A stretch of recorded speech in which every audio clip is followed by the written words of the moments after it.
Ya, ¿qué tal? Vamos a continuar el análisis que estábamos haciendo de la ecuación de Bres. Hemos visto la ecuación de Bres, que es la ecuación de dinámica de fluido, de flujo gradualmente variada.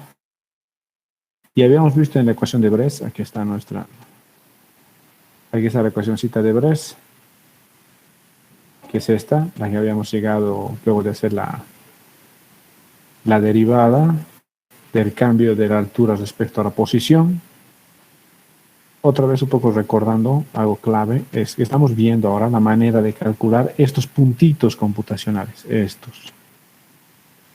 Quiere decir, cómo cambia h, porque en este sentido está h, respecto de s, en este sentido está s. Es cómo cambia la altura respecto de la posición. No confundir el s minúscula de la posición respecto al S mayúscula, que es la pendiente. H es la altura perpendicular al hecho. ¿Ok? Entonces lo que estamos viendo es, por eso nuestro eje de referencia, nuestro 0, 0, se convierte esta, la esquina del canal. Donde X, el eje X, sería S, en nuestro caso, va en el sentido del lecho del canal, y H es perpendicular al lecho del canal.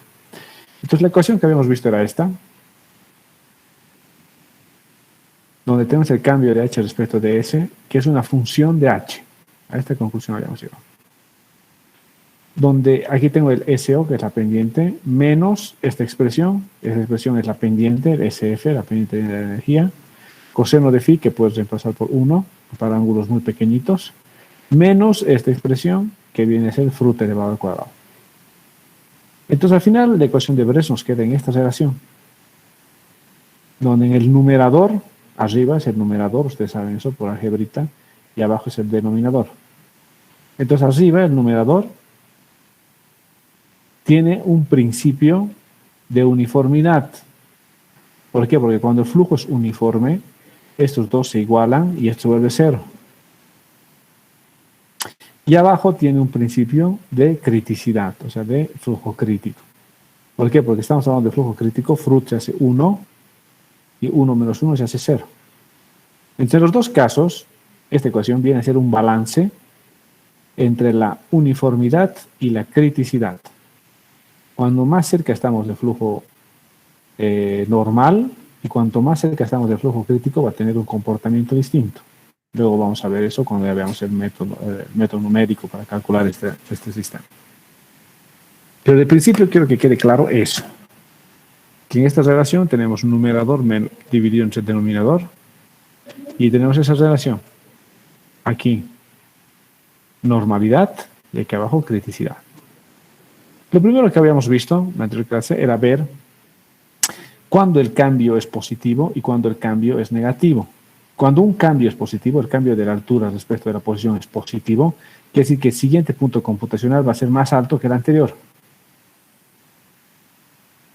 Así, este es mi primer punto computacional respecto de S. Luego de un delta S, que está aquí, el siguiente punto va a ser más alto. El siguiente punto va a ser más alto. Y el siguiente punto más alto. Ese es el cambio positivo. Y entonces eso pasa con las S1s. Lo mismo pasa con la S3. El primer punto es aquí. El segundo punto computacional es más alto. Tercer punto computacional más alto. Cuarto punto computacional más alto y así. Entonces, tanto la S1 como la S3, para este caso, su cambio es positivo. Puede darse esto porque es negativo, negativo, o puede darse porque es positivo, positivo. O sea, quiere decir que el numerador es positivo y el denominador positivo, o el numerador negativo y el denominador negativo. En ese caso siempre el cambio va a ser positivo. ¿Qué es lo que pasa con esta curva, la S1, la S3, y lo mismo aquí abajo con la M1 y con la M3? Ahora, cuando el cambio es negativo, o sea, el cambio de posición respecto de la distancia es menor a 0, quiere decir que uno de los dos, que el denominador va a ser, aquí el delta S va a ser negativo, entonces de aquí arriba sí o sí tiene que ser positivo. Y para que sea positivo el delta H, estamos hablando de que H2 tiene que ser menor a H1. Entonces, lo que pasa con estas curvas son que el siguiente punto es menor que el primero. Eso pasa con la S2, donde tenemos su condición aquí, es esta altura. El siguiente punto es menos altura, el siguiente punto es menos altura, el siguiente punto menos altura, sí. Y lo mismo con las M's. Este punto tiene esta altura, el siguiente menos altura, menos altura, menos altura, menos altura. A estas curvas les vamos a llamar curvas frontales, a la S2 y a la M2. Y a estas curvas S1, S3 y M1, M3 les vamos a llamar curvas de remanso.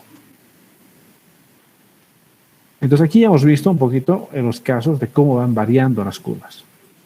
Si volvemos al libro de Verla, está lo mismo aquí, pero un poquito explicado en esas palabras. En la zona 1, el cambio va a ser positivo. En la zona 3, el cambio va a ser positivo y por eso las curvas son de remanso. En cambio, en la zona 2, en el medio, el cambio va a ser negativo, menor a 0.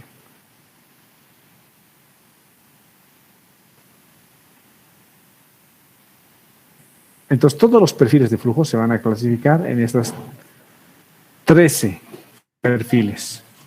Los que ya hemos visto hasta ahora, M1, M2, M3, acabamos de dibujar. S1, S2, S3, acabamos de dibujar en la pizarra. Y las críticas, C1, C2, C3, también acabamos de dibujar. Aquí están. Aquí están las críticas. Lo mismo pasa en las críticas.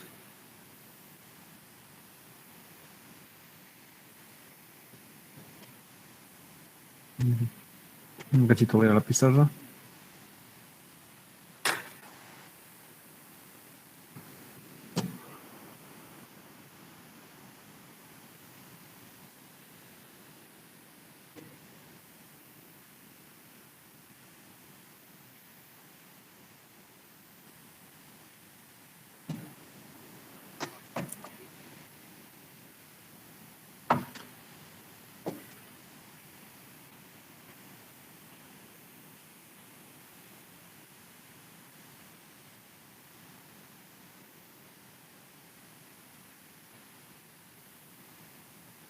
En estas curvas igual voy a tener una condición de borde aquí.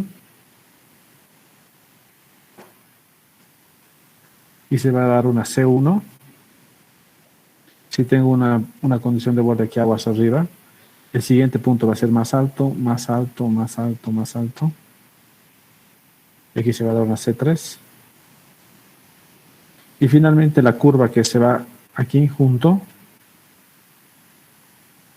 que es la curva crítica, es la C2.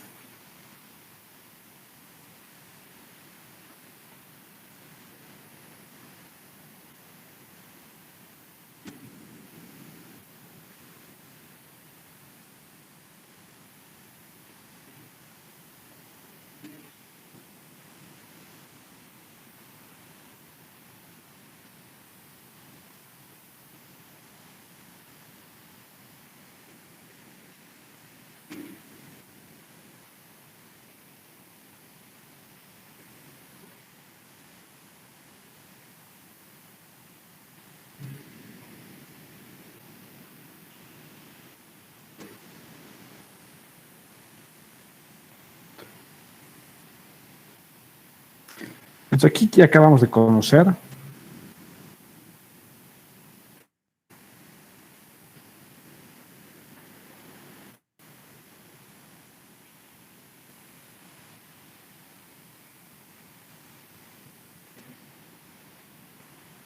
la C2.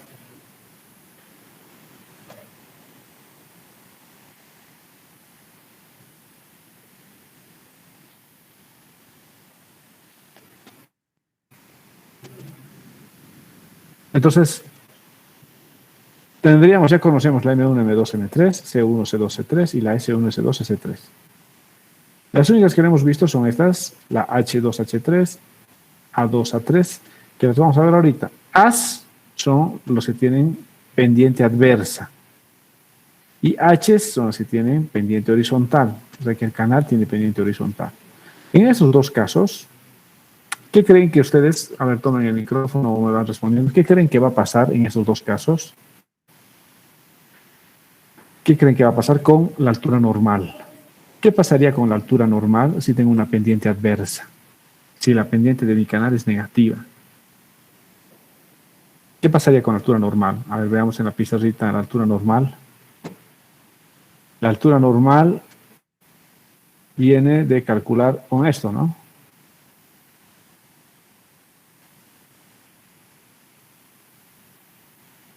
Con esta ecuación calculo la altura normal. ¿Qué pasa si esta pendiente, SO, si es negativo? ¿Qué pasa con la altura normal? A ver, tomen el micrófono o escriban en el chat.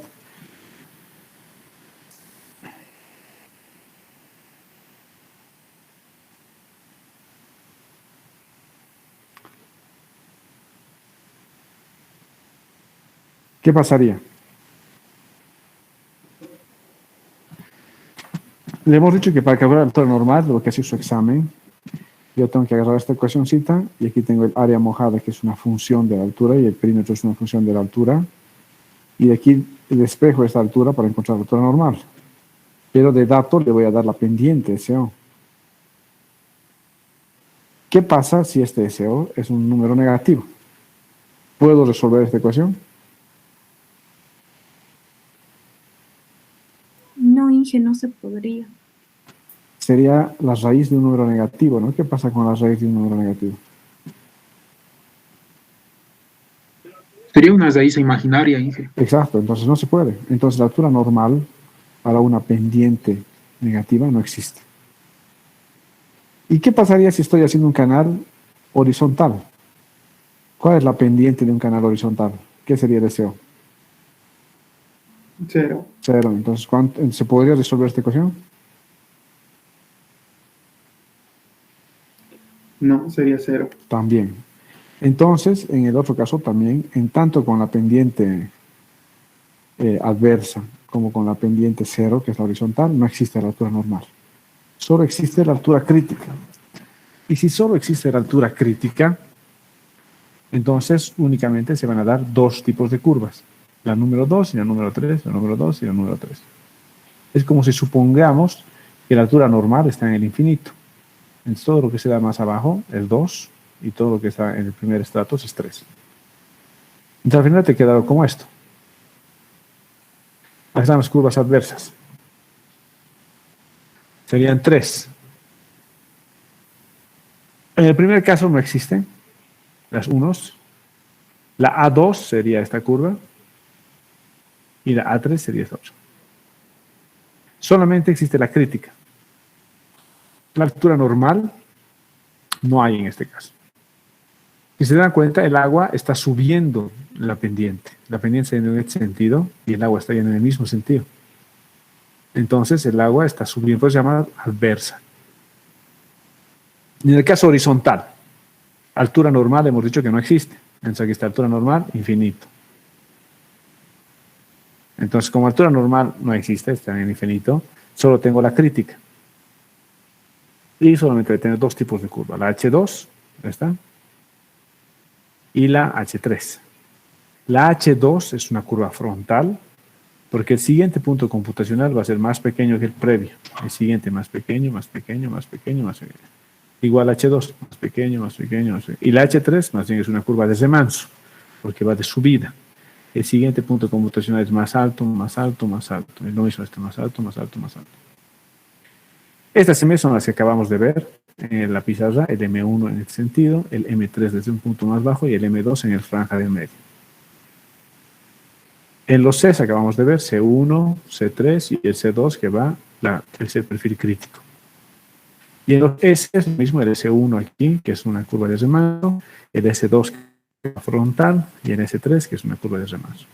Entonces son todos los perfiles de flujo que existen. No hay más que perfiles de flujo que estos. Entonces lo que hace aquí el profe Elberla es todo nos resume en una tablita que es esta. Esa tablita resume todo. Todo lo que hay que saber de perfiles de flujo en esta tablita. Si se aprende esa tablita, probablemente puedan resolver cualquier ejercicio de perfiles de flujo. Lo que nos dice es, ¿qué tipo de canal tienes? Entonces tienes que ver si es un canal horizontal, con una pendiente media, con una pendiente crítica, una pendiente fuerte o una pendiente y marcas qué tipo de canal es. Para ese tipo de canal, vas a poder tener tres tipos de perfiles según la zona. Si está en zona 1 va a ser M1, si está en la zona 2 va a ser M2 y en la zona 3 va a ser una M3. Y aquí te sale todo esto. ¿Cuándo se da cada uno de los perfiles? El M1 se da cuando la altura que voy a calcular es mayor que la normal y la crítica. El M2 se da cuando la altura que voy a calcular está entre la normal y la crítica. Y el M3 cuando es menor que la normal y la crítica. Para cada uno de estos, si es una curva de remanso, anótense, se escribe backwater. Si es una curva de remanso, su traducción es backwater. Y si es una curva frontal, como la que he dicho, es drawdown. Entonces, esta es curva de remanso. ¿Por qué? Porque el cambio es positivo. Numerador sobre denominador es positivo. Esta también es de remanso porque el cambio es positivo. Numerador sobre denominador, positivo.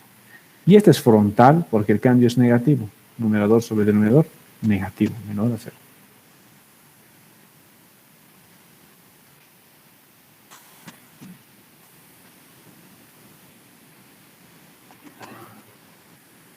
Entonces lo mismo pasa en cada uno de los estatus. Entonces aquí te dice, ya te dice, por ejemplo, yo por ejemplo tengo un canalito y tengo una condición de borde aguas abajo. Conozco que, vamos a hacer una pruebita cualquiera, un ejercicio, un dibujito aquí nos vamos a hacer. Ponte que yo tengo, aquí cito.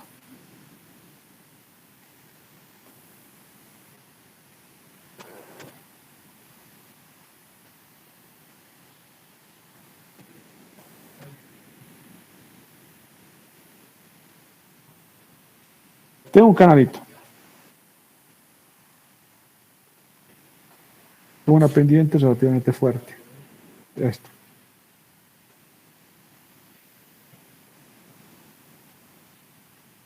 He calculado la altura normal y la altura crítica porque tenía la sección del canalito, tenía la seccióncita que era esta, era rectangularcita, con una base B, y he calculado su altura crítica y su altura normal y la dibujo. Y resulta que la altura crítica está aquí, y resulta que la altura normal está aquí.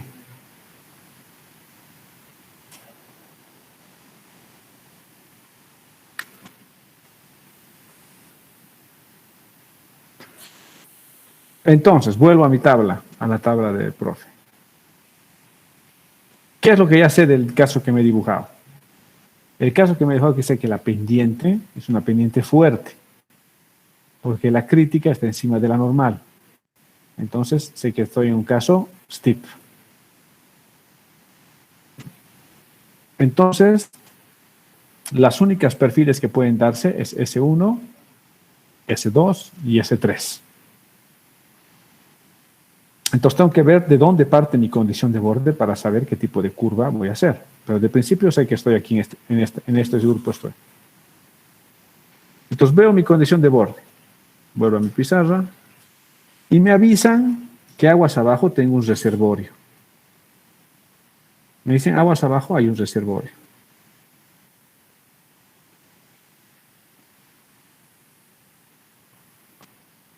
Y su agua llega hasta aquí. Entonces, ¿cuál sería mi condición de borde que tengo? Sería este puntito, porque este punto es conocido. Porque la altura del reservorio me tienen que dar. Existe un reservorio más abajo, este punto conozco. Entonces, ¿en cuál de los grupos estoy? ¿En cuál de las zonas estoy si conozco este punto? A ver, escríbame en el chat o tomen el micrófono. Si este punto es conocido, ¿en cuál de las zonas estoy? Zona 1. Zona 1, ¿verdad? Estoy aquí arriba, en la zona 1. Entonces vuelvo a la tablita y digo, estoy en la zona 1.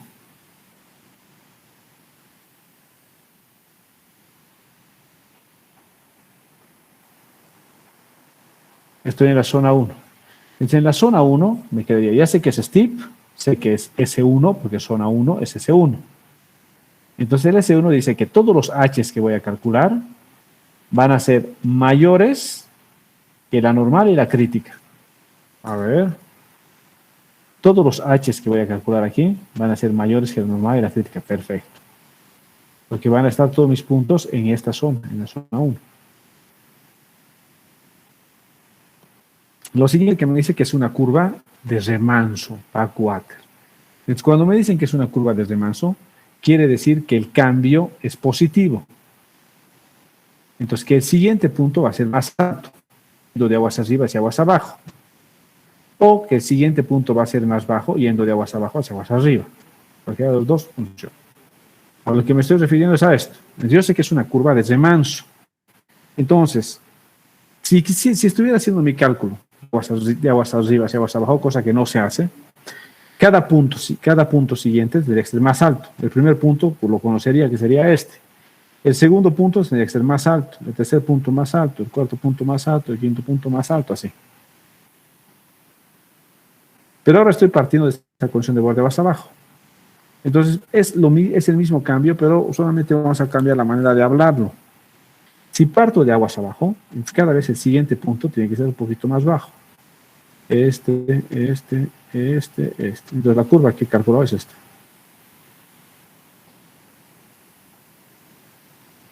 Es una backwater, es una curva de remanso.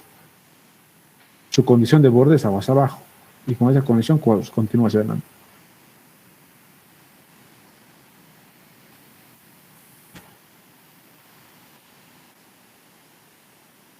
Entonces, si vuelvo a la pizarrita, es una curva subcrítica y su nombre es S1. Entonces, es una curva subcrítica, perfecto, porque está por encima de la crítica, y el nombre de este perfil es S1.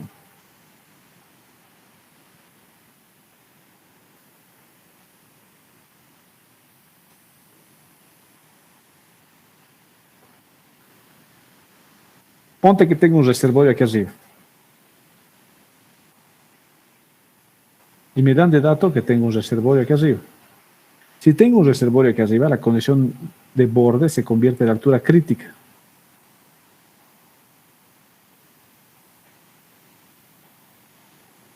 Me hace una pequeña inflexión antes de entrar y la altura crítica se convierte en una condición de borde aguas arriba. Esta altura crítica que conozco, aguas arriba, ¿está? Se convierte en mi condición de borde. Entonces, ¿en qué zona estoy para dibujar esta curva? Mi puntito está allá adentro. A ver, dígame, ¿en qué zona estoy? 2. Estoy en la zona 2. Eso quiere decir que es un S2. A la tablita me dice S2, las alturas que voy a calcular van a estar entre la crítica y la normal. Perfecto, yo sé, van a estar al medio. Va a ser una curva frontal, down. Y va a ser una curva supercrítica. Yo sé que las down, que las curvas frontales, para las down, el cambio es negativo. O sea, si el cambio de altura respecto a posición es negativo, quiere decir que los puntos van a ir bajando. Entonces, eso me dice que el primer punto es aquí, el segundo punto va a ser más bajo, el tercer punto más bajo, más bajo, más bajo, más bajo, más bajo, más bajo, más bajo, más bajo. Entonces, si lo uno todo esto, me va a quedar un perfil como este.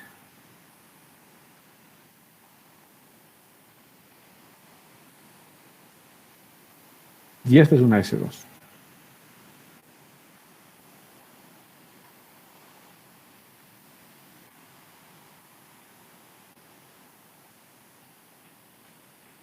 Supongamos que tengo una compuerta que me fija una altura de agua acá. Tengo una compuertita.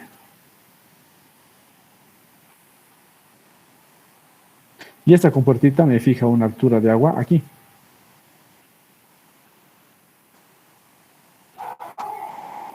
Si yo tengo este punto conocido, es mi punto que yo ya sé de dónde voy a partir. ¿En qué zona está ese punto? 3.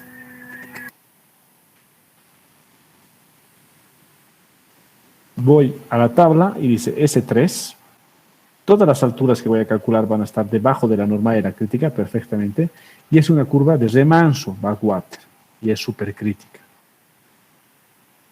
Entonces, es de remanso y es supercrítica. Perfecto, es supercrítica porque está debajo de la crítica. La crítica está aquí arriba. Y si es una curva de remanso, quiere decir que el siguiente punto va a ser más alto que el anterior. Ahí, el siguiente más alto, ahí, el siguiente más alto ahí, el siguiente más alto ahí, el siguiente más alto ahí, ahí, así. Así. Y esta va a ser una S3.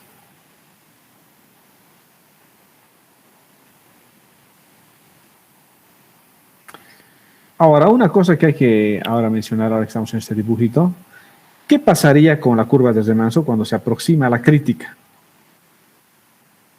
A ver, veamos la ecuación de Bress. Por ejemplo, este S1. Este S1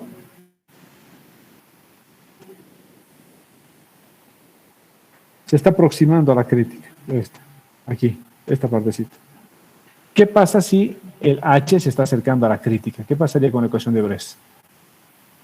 A ver, fíjense. ¿Qué pasa si me aproximo a la crítica? Mi H cada vez está más cerca que la crítica. ¿Qué pasa con Fruit cuando estoy cerca de la crítica? Tiende a ser 1. Tiende a ser 1. Entonces, si 1, aquí es 1 menos Fruit, y si Fruit tiende a ser 1, entonces el denominador tiende a ser ¿qué? 0. Si el denominador es 0, el numerador sobre el 0 es 0. Entonces el cambio va a ser 0. Si el cambio es 0, quiere decir que la llegada va a ser perpendicular. ¿Sí se fijan? La llegada se convierte en perpendicular. Ahí está.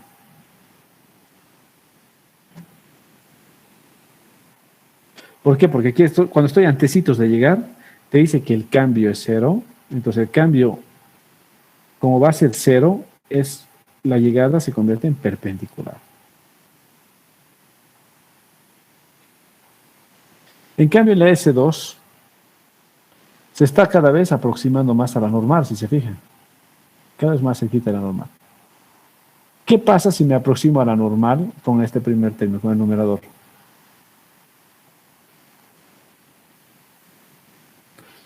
¿Qué pasa si me aproximo aquí a la normal?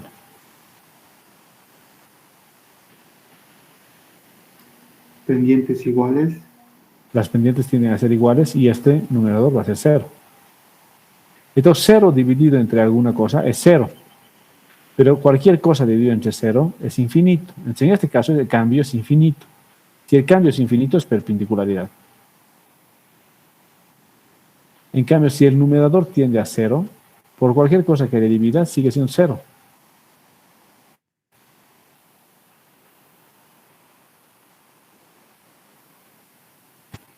Entonces, cuando nos aproximamos a la altura normal, el cambio se vuelve 0.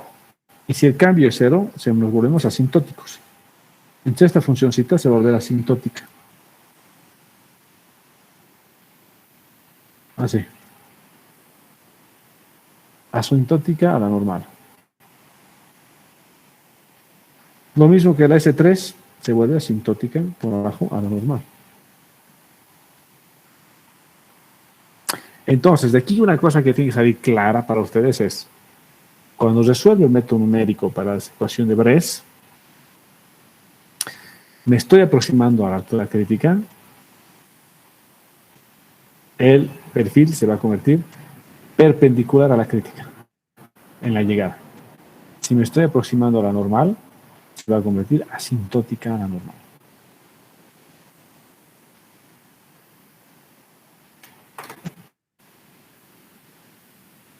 ¿Alguna duda? Entonces, ¿en que S2 está partiendo también de manera perpendicular? S2 está partiendo de manera perpendicular también aquí. Sí.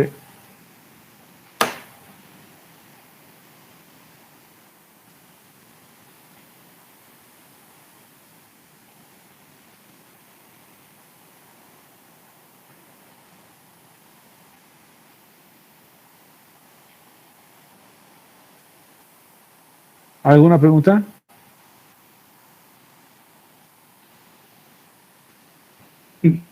¿Qué otra pregunta? ¿Y S1 entonces nace a partir de condiciones aguas abajo? ¿Perdón? Otra vez estoy preguntando. Ese, S1 parte debido a las condiciones aguas abajo, ¿verdad? Exacto. En el ejemplo que nos dio, hay dos reservorios. Sí. Son casos distintos, ¿verdad? Es decir, No podría darse en el mismo ejercicio, ¿eh? En el mismo ejercicio yo ah, podría tener un reservorio arriba y un reservorio abajo. Lo que sí no podría darse es que haya un reservorio arriba y una compuerta arriba. Esos son casos distintos. Pero condición de borde arriba y abajo, sí puedes tener en tu canal tranquilamente una condición distinta aguas arriba y una condición distinta aguas abajo. entonces ya no es válido decir que a partir de las condiciones de reservorio aguas arriba, ahí también hay un S1, pero basándonos en el reservorio aguas arriba. No, no, el reservorio de aguas arriba nunca te va a dar un S1. Nunca. El reservorio de aguas arriba va a hacer una inflexión y te va a dar un S2. Nunca va a producir en S1 el reservorio de aguas arriba. Puede ser que este reservorio de aguas arriba produzca un S1 si esto fuera un canal doble, si yo tuviera otro canal aquí arriba. Entonces por ese canal de que tengo arriba, le puede pasar, pero en otro tramo. En este mismo tramo, este reservorio de aguas arriba nunca va a generar un S1.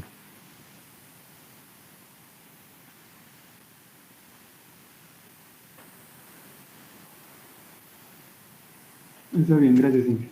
¿Ok? Pero entonces este caso sí se podría dar. Ya que tengo un S2 y tendría un S1. Si yo te pido, dibuja todos los perfiles que se puedan, tú me tienes que dibujar este S2, me tienes que dibujar este S1 con un reservorio aquí y un reservorio acá. Ahora, lo que no sabes todavía, pero ahorita lo vamos a ver, es que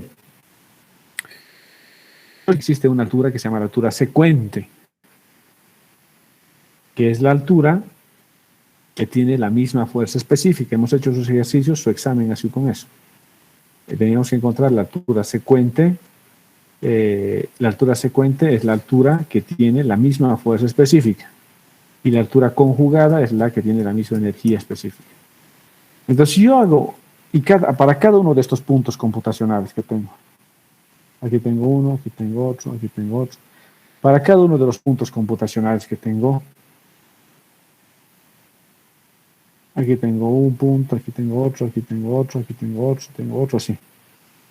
Si para cada punto que tengo encuentro su altura secuente, hemos dicho que uno de los puntos va a ser supercrítico y el otro subcrítico, ¿no? Si volvemos a la figurita de fuerzas específicas, lo tengo aquí, lo tenemos hecho en un Excel, a ver.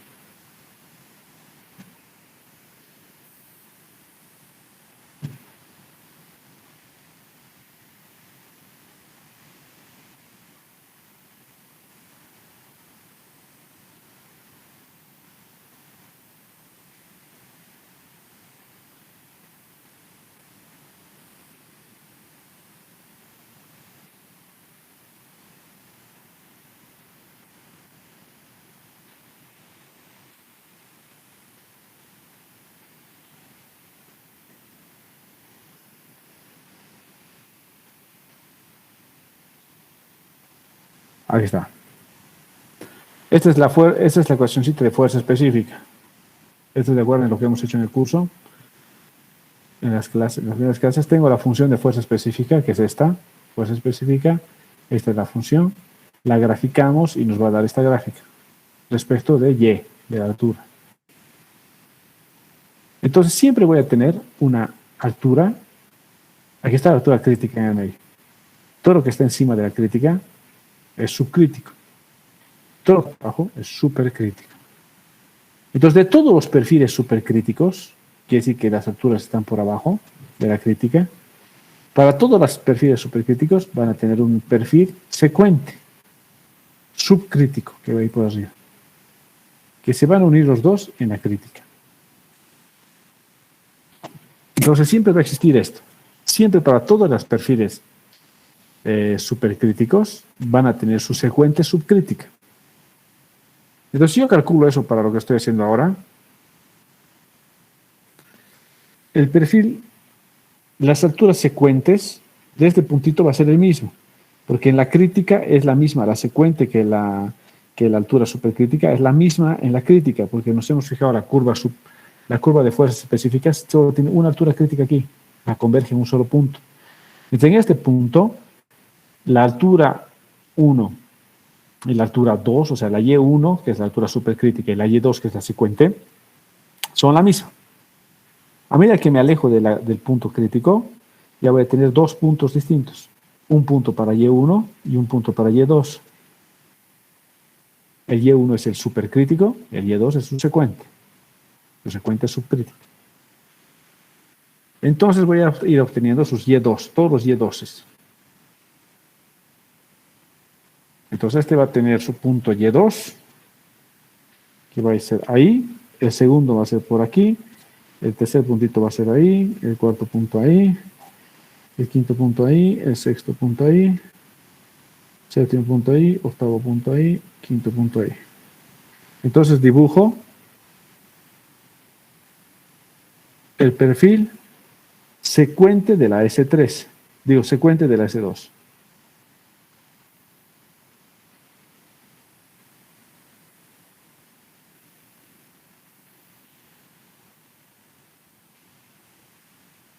Es la secuente de la S2. Aquí nos vamos a despedir de la S3.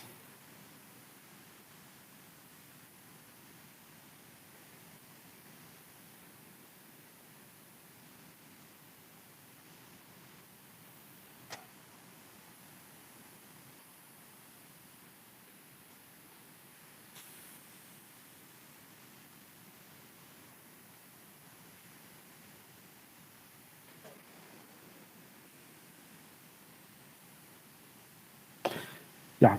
Entonces, lo que ha pasado ahora, que tengo la secuente de la S2 y la S1. Es un caso ya típico. Un caso donde tengo una condición de borde base arriba y tengo una condición de borde base abajo y quiero saber qué va a pasar en el canal. Voy a tener una S2 de principio, voy a tener una S1. Esta S2 va a tener su secuente, que va a ser esta, que la calculo.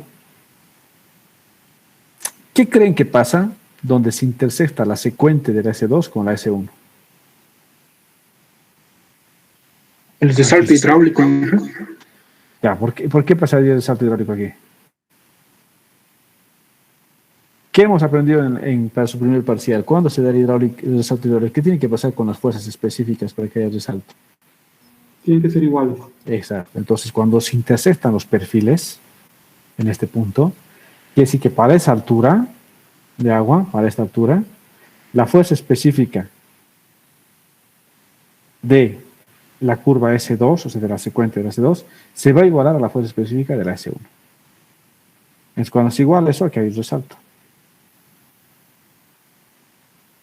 Y el perfil final que va a ocurrir en esta sección es este. El agua va a salir por aquí, va a empezar aquí. Va a salir por aquí, va a venir por aquí el agua, va a resaltar,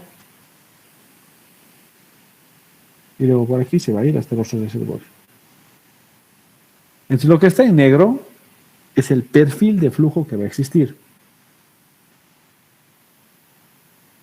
Es el perfil final, con resalto hidráulico incluido. De principio, todos los perfiles de flujo, ningún perfil puede atravesar un área de la otra. Eso es una de las cosas que se ha dicho desde que hemos empezado a ver el libro de Berlamo. Todos los perfiles de flujo están encerrados en su zona. O sea, no puede haber un perfil, una M1 que empieza aquí y termina aquí abajo. No. O no puede haber una M2 que empieza aquí y termina aquí arriba. No. O sea, eso no puede existir una M2 que haga esto. No. No puede existir una M1 que haga esto. No. Porque cada uno de los perfiles está encerrado en su zona. La única manera de cambiar de zonas es mediante un respirador. El perfil viene por zona 2, zona 2, zona 2, zona 2, resalto hidráulico y continúa por la zona 1, zona 1, zona 1.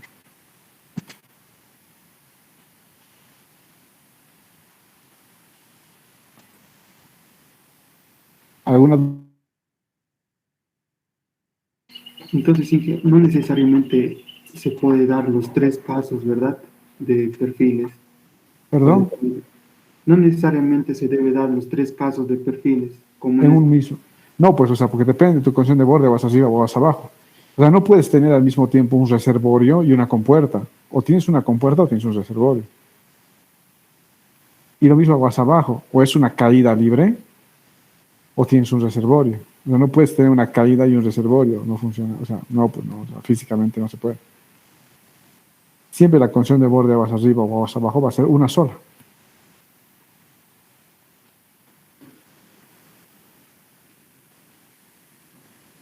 ¿Está claro?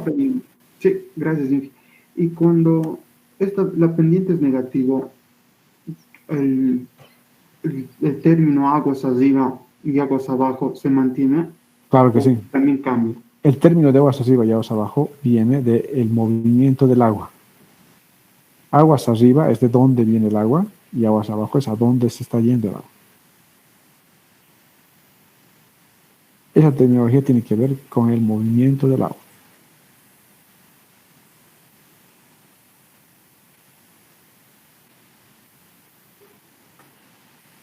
¿Alguna duda? Volvamos a verla. Entonces, en esta tablita, ahorita les he enseñado cómo usar la tablita para siempre saber qué tipo de curva estamos calculando. Gracias a esa tablita, tú siempre vas a saber qué tipo de curva estás calculando, si es una curva de remanso o una frontal. Y si es de remanso, sabes que la curvita va a ir hacia arriba. Y si es frontal, va a ir hacia abajo. Mira, aquí, esta yo sé que es una curva M1, que es una curva de remanso. Entonces, cada punto, el siguiente es más alto, siguiente es más alto, siguiente es más alto. La M3 que está aquí, lo mismo, siguiente es más alto, más alto, más alto, más alto.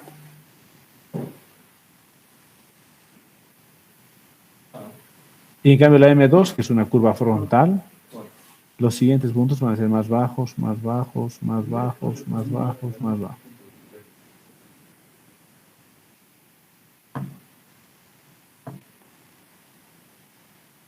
¿Alguna consulta de la tableta?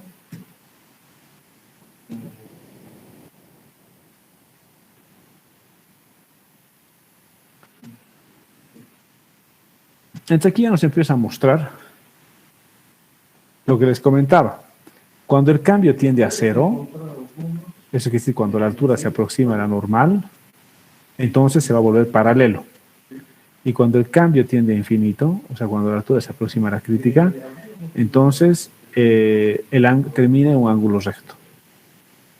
Aquí, ángulo recto, recto, recto, recto. Aquí, asintótico, recto, recto, ángulo recto. Aquí, ángulo recto, asintótico, recto arriba, asintótico abajo. Asintótico hacia la normal, recto hacia la crítica, ¿no? Es el que les había mostrado.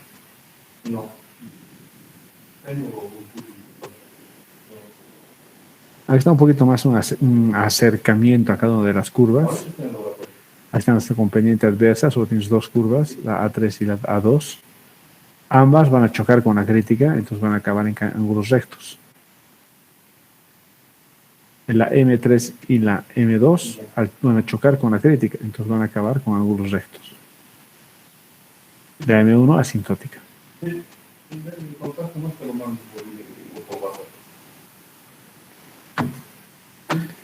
Y lo mismo en las pendientes medias, es el mismo caso, tienes perpendicular cuando nos aproximamos a la crítica y normal cuando nos aproximamos, y asintótica cuando nos aproximamos a la normal. En las pendientes críticas, como la normal y la crítica es la misma, entonces la aproximación no va a ser ni normal ni asintótica, va a ser de esa manera.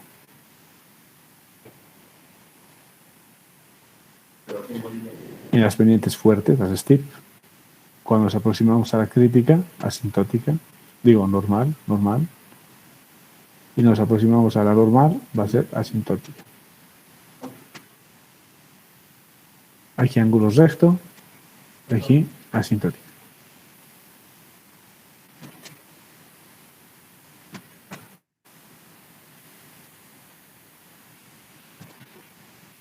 Estas son very steep. Al final el steep y el very steep es lo mismo. Esta es una pendiente fuerte y esta es una pendiente muy fuerte.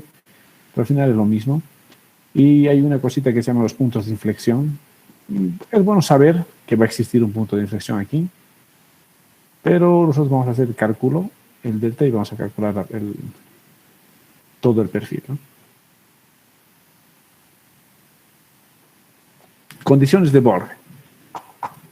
Boundary conditions significa condiciones de borde. Condiciones de borde son qué condición yo conozco previamente de aguas arriba y hacia aguas abajo. Por ejemplo, en el dibujo que habíamos hecho hace un ratito, en este, yo les dije que había un reservorio así, había un reservorio. ¿Qué son esos datos que les he dado? ¿Qué serían? Serían sus... ¿Puede volver a repetir, por favor, Inge? Yo les había avisado, antes de dibujar cualquier cosa, que había un reservorio arriba y que había un reservorio abajo. ¿Qué altura tenía? Era dato, esta altura. ¿Qué altura tenía este reservorio? Era dato, esta altura. Estos dos reservorios, que ya son de mi conocimiento previo, ¿qué son para el modelo? O sea, ¿qué son para el ejercicio? ¿Qué se convierte? Punto de partida. Sí, en sus condiciones de borde, porque están en los bordes, ¿no? En el borde inicial y en el borde final. Ya esos dos se convierten en sus condiciones de borde, o en inglés, boundary conditions.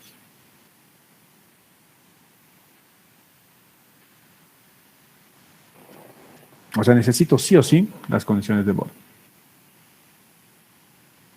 para empezar a hacer cualquier tipo de cálculo de perfil.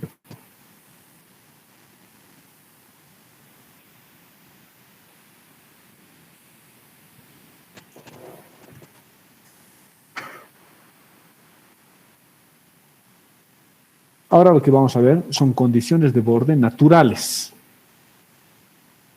Le llamamos condiciones de borde naturales cuando no tengo nada forzado. O sea, en este canal yo tenía forzado un reservorio. Ese mi reservorio es una condición forzada. Porque de alguna manera yo estoy creando este reservorio con algún tipo de estructura, con alguna cosa. Es una condición forzada. Aguas abajo hay otro reservorio. Este reservorio también lo estoy creando yo. ¿Por qué? Porque probablemente hay un río aquí abajo, hay una piscina, hay algún tanque. Entonces esta condición es una condición forzada. Entonces los dos reservorios aquí son condiciones forzadas. Cuando hay condiciones forzadas, estas se convierten automáticamente en mis condiciones de borde. Pero si no existiera, por ejemplo, en este caso aquí de los M's,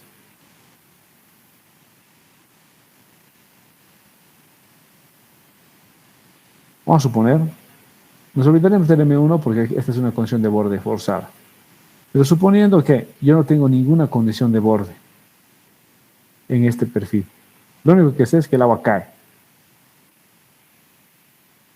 Aquí hay un precipicio. Y sé que el agua va a caer. Entonces la condición de borde que tengo es que va a pasar por acrítica antes de caer. Esta condición de borde que va a pasar por acrítica antes de caer se convierte en mi condición de borde natural, porque el agua siempre va a pasar por acrítica antes de caer.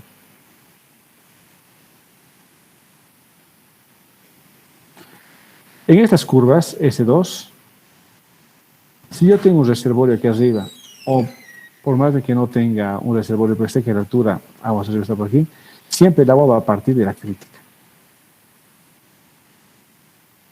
Y esta es una condición de borde natural. A ver, me da un cachito, muchachos.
¿Qué tal, muchachos? Bueno, ahora tenía que solucionar un temita aquí en el laboratorio. Ya. Entonces van a existir condiciones de borde naturales, que se llaman, que son estas. Por ejemplo, una caída, la condición de borde, en la altura crítica se convierte en condición de borde natural.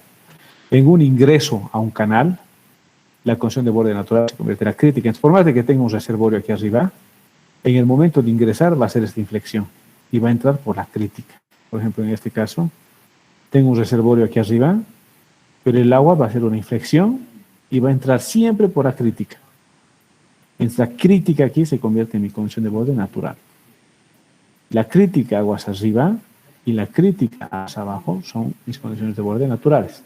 La crítica aguas arriba cuando el perfil son S, son perfiles fuertes, S. Y la condición crítica aguas abajo cuando son M, cuando son pendientes medias o suaves. Entonces, lo que nos va a decir ahora el verla en este texto. Si quieren, anótense, lo voy a ir traduciendo. Y nos dice: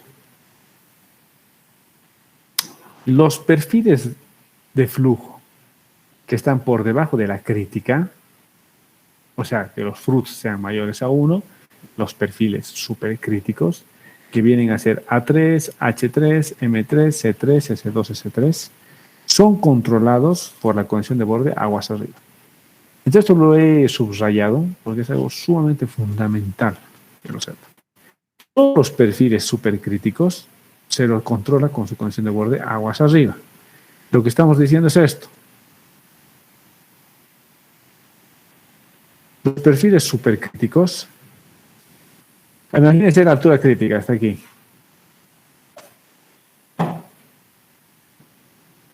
De la altura crítica, todos los perfiles que están por debajo de la altura crítica, por debajo, son los perfiles supercríticos. O sea, el S2 supercrítico, el S3 supercrítico, el M3 supercrítico. Esos son todos los supercríticos. Aquí C3 supercrítico. Todos estos supercríticos son controlados aguas arriba. Entonces, eso quiere decir que si yo quiero calcular un S3, necesito saber esa altura de salida, que es la que me va a dar una compuerta que hubiera aquí. Si aquí hubiera una compuerta, me va a dar esta condición. Si yo calculo un S3, necesito conocer sí o sí este punto de salida. Si calculo un M3, sí o sí tengo que conocer esta altura, que es la altura que me da la compuerta. Este S2 también es una supercrítica, porque sigue por debajo de la crítica. Entonces, este también parte con una condición de borde aguas arriba, que es esta, que es la crítica. Entonces, todas las supercríticas necesitan una condición de borde aguas arriba. Y las subcríticas, como es M1, M1, S1, en este caso M2, necesitan una condición de borde aguas abajo. Entonces, de esta tengo que conocer su reservorio y calculo hacia este lado. De esta conozco la altura del reservorio y calculo hacia este lado. Y de este M2 conozco que la crítica es la condición y calculo hacia este lado.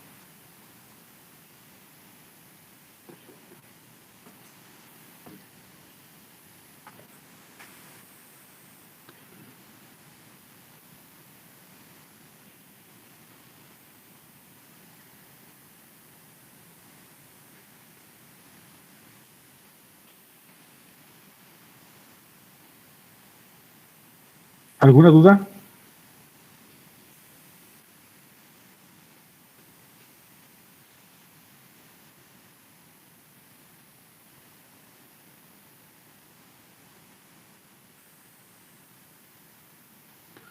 ¿Alguien tiene alguna consulta hasta aquí? ¿Curiosidad?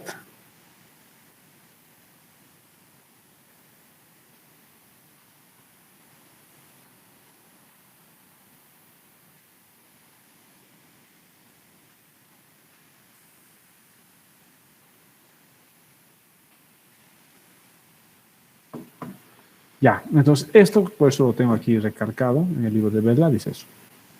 Todos los flujos supercríticos, todos los perfiles supercríticos están controlados aguas arriba. Y todos los perfiles subcríticos están controlados aguas abajo. Esto nos lleva a un teorema que se llama el teorema de Jagger, El teorema de Jagger nos dice, para el flujo en canales abiertos, la altura crítica va a ocurrir en la primera sección del canal para flujos supercríticos o en la última sección del canal para flujos subcríticos. Y nos dice el teorema de Jagger que para flujos supercríticos, la altura crítica se va a dar aquí, en la primera sección, desde donde parte este S2. Y para flujos subcríticos, la altura crítica será al final, porque de aquí parte la M2. Es lo que nos dice el teorema de Jagger. Alguna vez la crítica puede ser punto de partida aquí, y alguna vez la crítica puede ser punto de partida de atrás hacia adelante.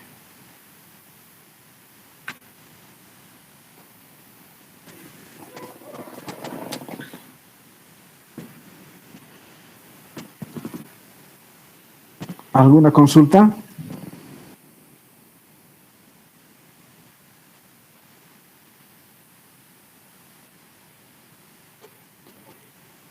Ese sería entonces el teorema de Jagger, que es fundamental conocerlo para poder hacer el cálculo de los perfiles de flujo.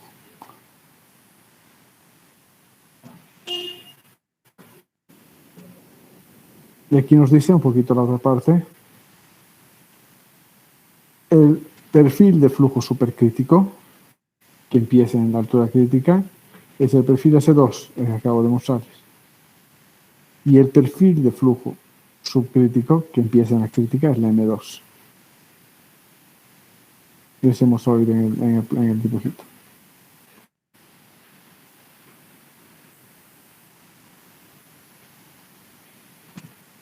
Esta partecita, bueno, nos dice que en canales con una pendiente muy fuerte, los perfiles de flujo S2 van a partir de la crítica.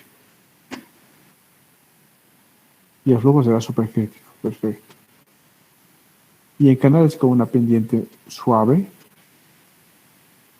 la pendiente del perfil de flujo será una M2 y la altura crítica será aguas abajo. O sea, nos dice, aquí nos está diciendo exactamente lo que hemos visto en las figuras.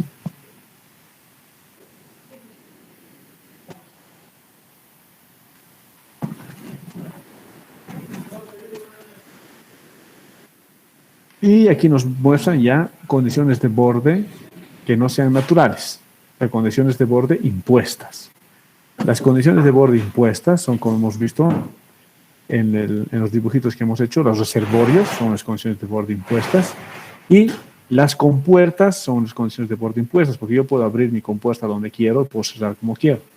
Si la compuerta está completamente abierta, está por aquí arriba la compuerta, el agua va a pasar sí o sí por la crítica. El reservorio está aquí, pero en el momento de entrar el agua va a pasar por aquí. Desde la inflexión. Y la crítica se convierte en condición de borde.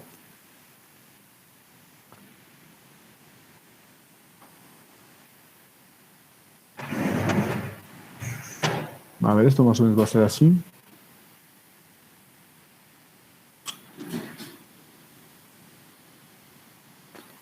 Por ejemplo, si mi compuerta está aquí, el agua que está a este lado va a ser siempre esta inflexión. Cuando la compuerta no está tocando el agua va a entrar por la crítica.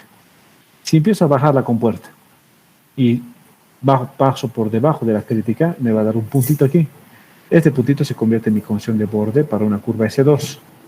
La curva S2 hemos dicho que es una curva frontal. Entonces los siguientes puntos siempre van a ir hacia abajo. Y cuando ya me he pasado la normal, esta es la crítica por si acaso, y la normal es otro puntito continuo aquí. Cuando ya me he pasado la normal hacia abajo, entonces se convierte esta en mi condición de borde, y esta inmediatamente es una S3, y es una, al ser una S3, es una curva de remanso. En el siguiente punto va a ir hacia arriba.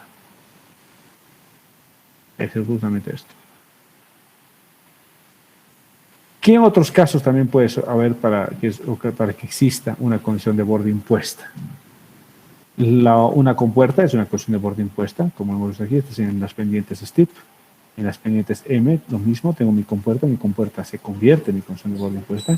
Y otra cosa también que hace de condición de borde impuesta es el cambio de pendiente.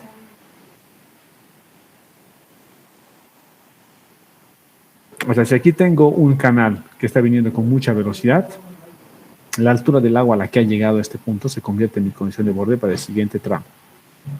O sea, voy a tener aquí el cambio.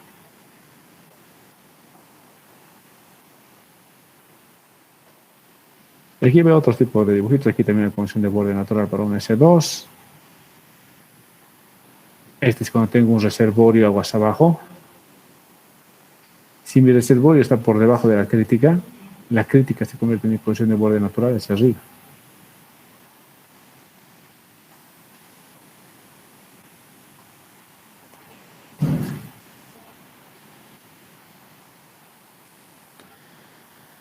¿Alguna consulta hasta aquí de condiciones de borde? ¿Alguien tiene alguna duda, alguna curiosidad?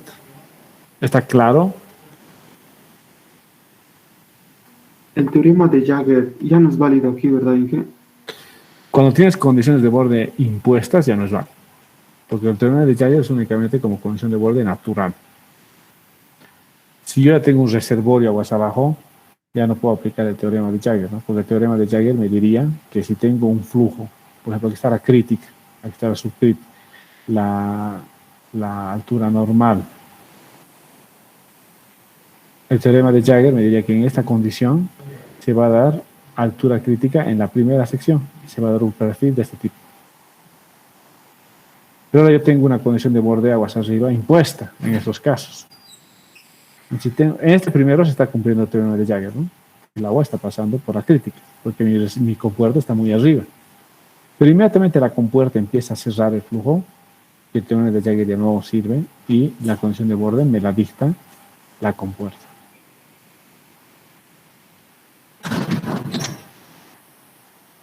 Lo mismo pasa en los flujos M. En los flujos M, el teorema de Jagger me dice que se va a dar la crítica al final. Aquí se va a dar la crítica.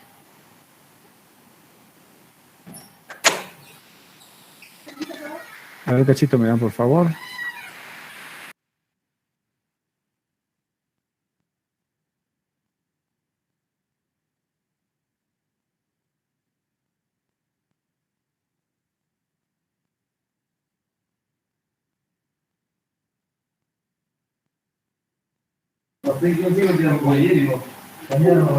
Ya, entonces,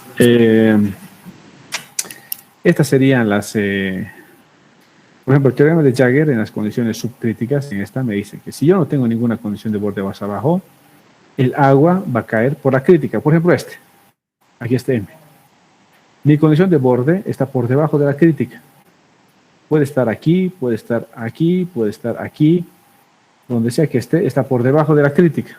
Al estar por debajo de la crítica, se activa el teorema de Jagger y el agua va a pasar sí o sí por la crítica. ¿Por qué? Porque no hay una condición impuesta, porque está muy abajo el agua. Entonces, inmediatamente el agua empieza a sobrepasar la crítica, ya se convierte en mi condición de borde. De este perfil. Si sobrepasa la normal, otra vez se convierte en una condición. Entonces, el teorema de Jagger únicamente funciona cuando la condición de borde que no está impuesta.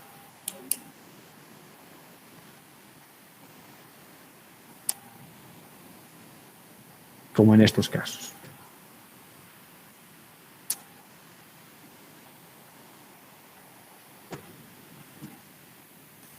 ¿Alguna pregunta?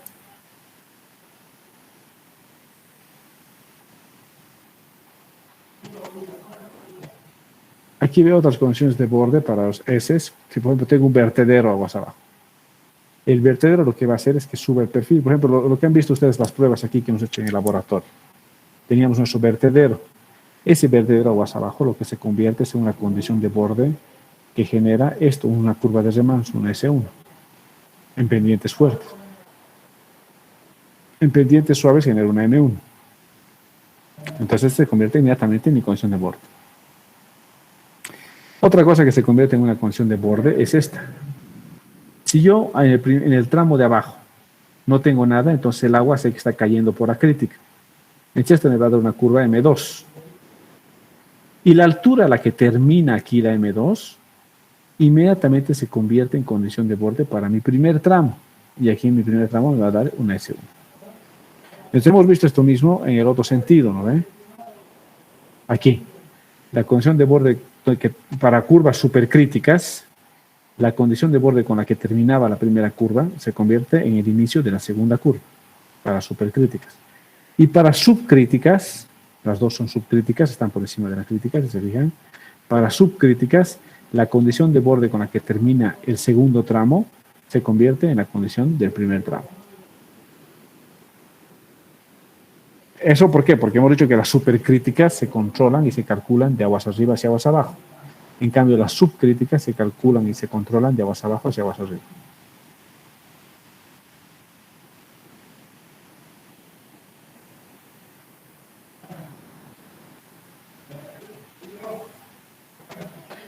¿Alguna consulta?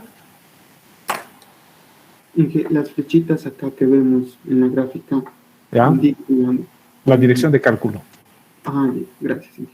Las flechitas indican la dirección del cálculo computacional que vamos a aprender a hacer luego. No indican la dirección del flujo. En todos los casos, el flujo está fluyendo de izquierda a derecha. La flechita solo te indica la dirección del cálculo. Quiere decir que yo voy a empezar con la condición de borde aguas abajo y voy a seguir hasta aquí calculando. Voy a empezar con la condición de borde aguas abajo y voy a seguir hasta aquí calculando. Pero solo el cálculo. El flujo sigue siendo de izquierda a derecha.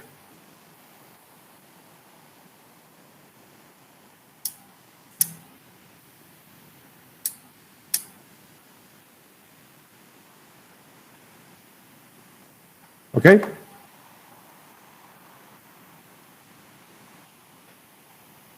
El siguiente punto ya es el resalto hidráulico, donde ya vamos a dedicarle más tiempo a esto, porque tenemos que calcular las fuerzas específicas y tenemos que saber dónde va a producirse el resalto hidráulico. La diferencia del cálculo del resalto hidráulico aquí para el segundo parcial, con lo que ustedes han hecho con el primer parcial, al final sigue siendo lo mismo porque el resalto hidráulico va a ocurrir donde las fuerzas específicas se igualen, solamente que en su primer parcial los ejercicios que teníamos de resalto hidráulico asumían que no había pérdida, que en el canal no existía pérdida por fricción.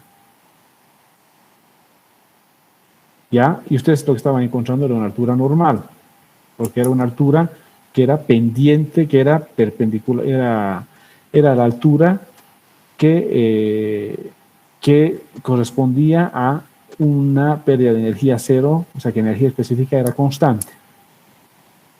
Entonces, ahora en el segundo parcial, el salto hidráulico, que vamos a encontrar, sí tienes que calcular la pérdida. Entonces, la pérdida por fricción se calcula. Y fuera de eso, al final tiene el mismo principio que donde las fuerzas específicas se igualan, se va a ocurrir o igual es el salto hidráulico. Pero a partir de ahora, sí vamos a considerar las pérdidas. Esa es la gran diferencia. Con lo que los ejercicios que hicimos del salto hidráulico en el primer parcial, era asumiendo que no existían pérdidas por fricción. Asumiendo que la energía se conservaba. Que para tramitos muy chiquititos y cositas así, sí te puede dar una buena aproximación. Pero ya en condiciones reales, en tramos largos, en canales, sistemas de canales, no. Porque es una aproximación muy, un poquito grosera. Entonces, lo que realmente pasa es esto, flujo gradualmente variable. No pasa mucho lo que es flujo uniforme, lo que se ha dicho. Entonces yo creo que nos vamos a dar esto para empezar la próxima clase desde aquí, porque eso quiero enganchar todo en una sola clase para que podamos seguir el hilo. ¿Alguien tiene alguna consulta hasta aquí?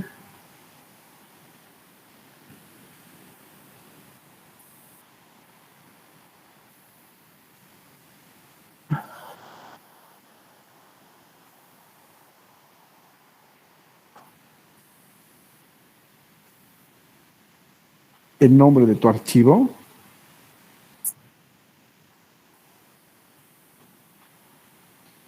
Ya. No, porque al final se va a guardar igual todo en lo de tu examen. Y en tu examen, pero en tu PDF estaba tu nombre, ¿no ve? Y tu carnet. No, si estaba tu nombre y tu carnet, va a ser revisado. Listo. ¿Algo más? Y aprovechando eso, ¿el segundo parcial también va a ser virtual o va a haber una posibilidad de ser presencial? Yo creo que va a ser presencial. Un 80% de probabilidad de que sea presencial. Está bien, muchas gracias. Listo. ¿Alguna otra cosa?